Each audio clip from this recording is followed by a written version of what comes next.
No longer a womanizer. Come and hear, all you who fear God. Let me tell you what he has done for me. Psalm 66:16.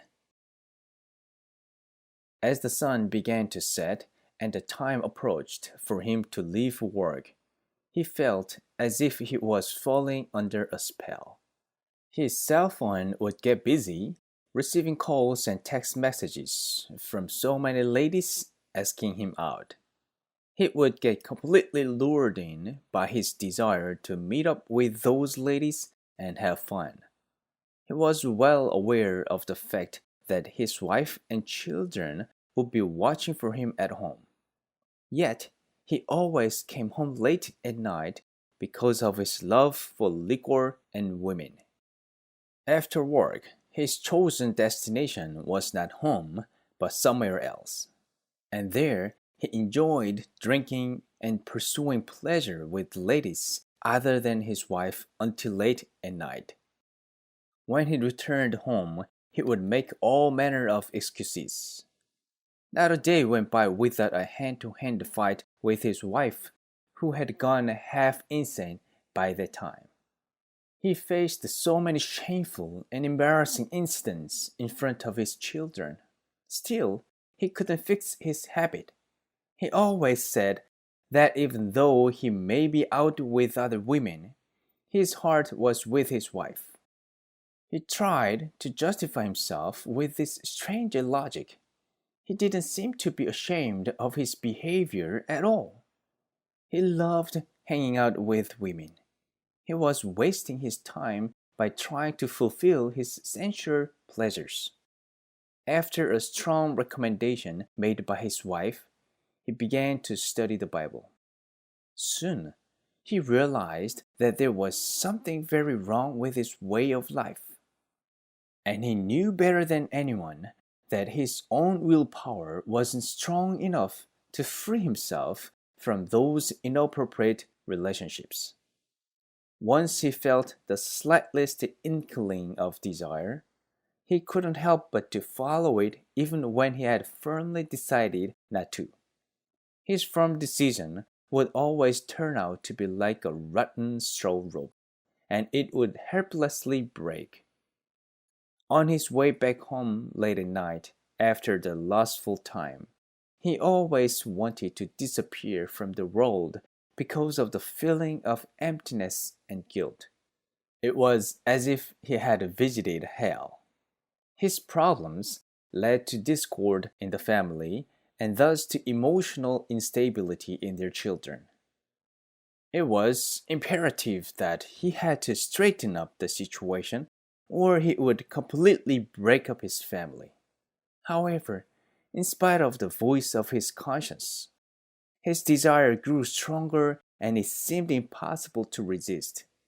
His eyes opened wide when he heard that he could be freed from the desire if he would simply make a firm decision to no longer commit the sin and call upon Jesus.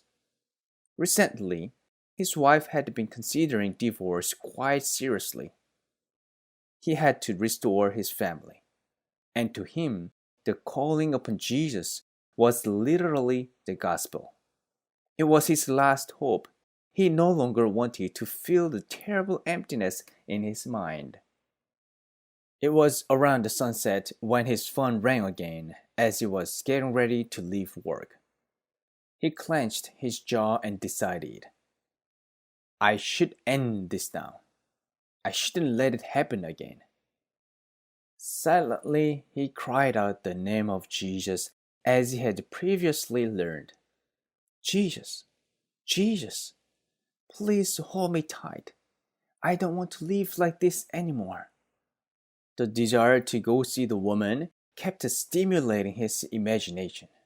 It was so strong that he couldn't stay calm, being tempted to enjoy the pleasure just one last time and quit from tomorrow. He was startled when he found himself indulging lustful imaginations while calling upon Jesus. Looking at the time, he struggled harder between the two thoughts. one that was urging him to rush out for the pleasure, and the other telling him to break free from the sin.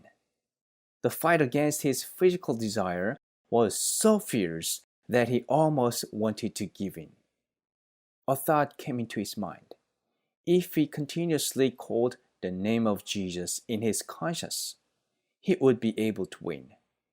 What was most important was to decide and choose. It was hard, but he managed to choose not to sin. He determined he should put his decision into action. Jesus, I will never repeat my past life again. Lift me from this burning desire. He got up with his cell phone in his hand. Then he closed his eyes and immersed his cell phone in water in the bathroom sink. As he was gazing at the cell phone, the burning heat in his heart suddenly vanished. At the same time, a peace he had never felt before surged in his heart. Finally, he had won the battle over self. Overwhelmed by thankfulness to God, he shed tears. He said that he'd never be able to forget that moment. It was not by manpower that he was freed from the shackles, but by some amazing divine power. Shackles of the body. Who could break the shackles of lust? He said no one other than God. There's no other way but only to choose Jesus, to break free from those miserable shackles. He says he's afraid that he may be shackled again. Thus, he stays alert at all times and tries his best not to forget God, for that is the only way to escape the physical desire. Call on me in the day of trouble. I will deliver you. Psalm 50:15. Come and hear, all you who fear God. Let me tell you what he has done for me. Psalm 66:16.